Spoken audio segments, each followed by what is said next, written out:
Today, we're talking about the Chicago Bears and why Wolf Lake and Hammond, Indiana, is suddenly looking like their preferred stadium option, especially after years of discussion about staying in Chicago or moving to Arlington Heights. Let's break this down clearly and calmly.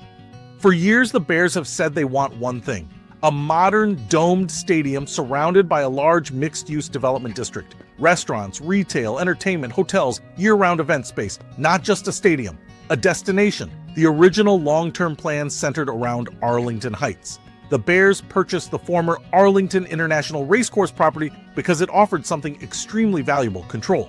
They would own the land, master plan the development, and build an entertainment district similar to what teams like the Cowboys and Rams have done.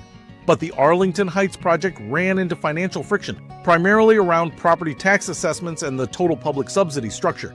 Negotiations became slow and uncertain. At the same time, staying in Chicago, specifically redeveloping or replacing Soldier Field, created a different set of challenges. The lakefront location is iconic, but it comes with heavy restrictions. The site is landlocked, there are preservation rules, parking and infrastructure are complicated, and most importantly, the Bears would not control the property in the same way they would in a suburban or new development site. That limits revenue opportunities from surrounding development. Now enter Hammond and Wolf Lake.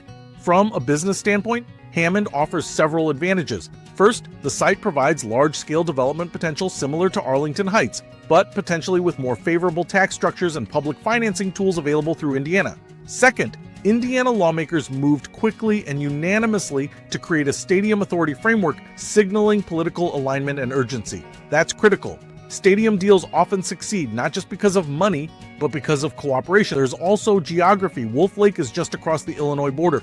For most fans, especially those in Chicago's south and west suburbs, the drive difference is minimal. The team keeps the Chicago Bears identity while technically playing in Indiana, similar to how the New York Giants and Jets play in New Jersey. Another factor is leverage. After Illinois negotiations slowed and the Arlington Heights tax issue lingered, Indiana's aggressive legislative action made Hammond look like the path of least resistance. When one state moves faster and more decisively, that matters.